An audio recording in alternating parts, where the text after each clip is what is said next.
We're going to have a look at page 17 kanji now, and we're starting with, oh, a lovely one over here, and it's the kanji for true. Now we're going to use it in connection with adjectives, and in this case with our relative location word naka. And in this case, mannaka, true middle, means right in the middle. That's what it means by true, right in the middle. It's pronounced man-naka. Notice you've got to put the n there in hiragana, and you use this kanji for the ma, and then naka. Kakijun here is a little complicated, so let's have a look at it.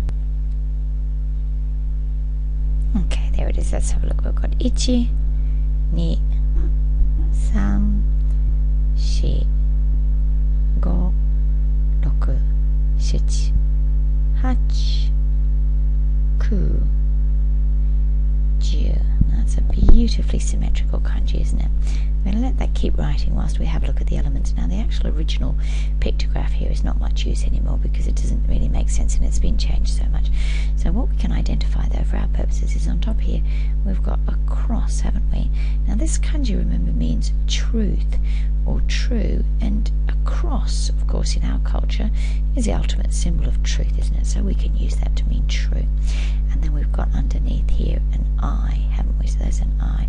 So we've got a cross, an I, and underneath we've got like a table on legs.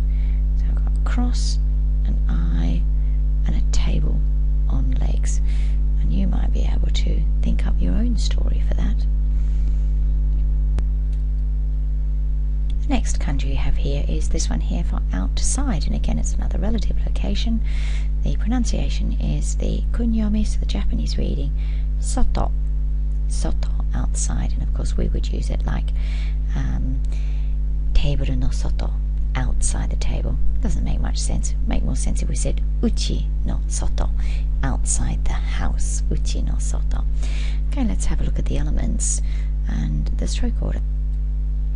Here we go. So on the left hand side we've actually got a moon. On the right hand side we've got what looks exactly like the katakana to. Okay, we'll have a look at the story behind it. This is the moon. Now the moon in ancient times was actually used for telling the future. And on the right hand side, this to is actually derived from the cracks made in the shells that they used to use to tell the future. They used to write stuff and then put it in the fire and they'd see how the cracks would move. So this actually, the right hand side, means divination or fortune telling, telling the future.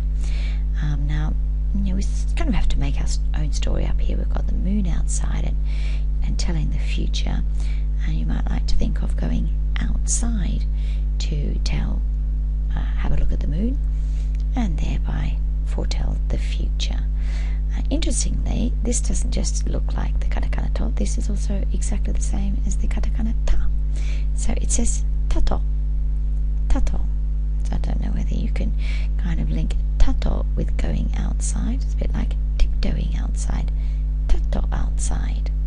Anyway, there it is, soto. Our next kanji is here, the kanji which means near or close.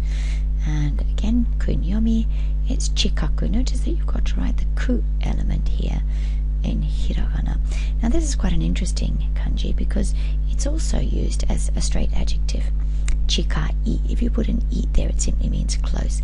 But for some reason, this particular kanji is very commonly used in this form, chikaku. And again, it's used to indicate relative location. So close to the table, teburu no chikaku. There's a book close to the table. Teburu no chikaku, location particle ni, hon ga arimasu. There's a book next to the table. Let's have a look at the kanji. Here we have our kakijun. Now, let's say it from the beginning. When we have this element here, we always draw what's enclosed in it first. So we've got left hand side here and then a T. H, ni, some. So have a look at that and we'll look at the elements. This element on the right hand side is in fact an axe. And if you fill that in there, and you fill that in there, you see this is the axe handle and this is the axe blade. So it looks perfectly like an axe. So we draw ich, ni, and then a T, and that is our axe. Now this left hand element, dot on top, and then this bit here, the printed form looks a little different to the handwritten. You can see the handwritten's got that clear kind of 3 shape. And and that means moving along forward, and I like to think of it as a little wormy thing, moving along forward, but that element always brings movement to a kanji.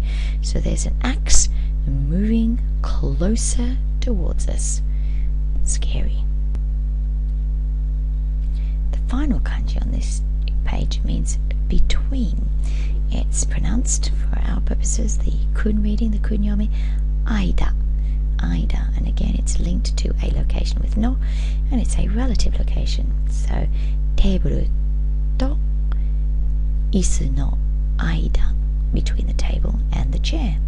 Teburu to isu no aida ni hon ga arimasu. There is a book between the table and the chair. Now you should already recognize very clearly that outside picture. That's a gate, isn't it? Let's have a look at the kakijun.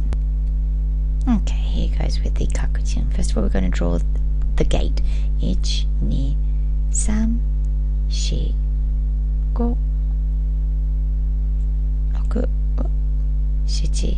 Actually, that's like it. And peeking through the middle is the sun. There it is. And of course, the sun is peeking through between the two sides of that gate. That always reminds me of a saloon bar entryway like you have in the Western movies. And there's the gate and the sun peeking through in between. And that's the end of our kanji on page 17.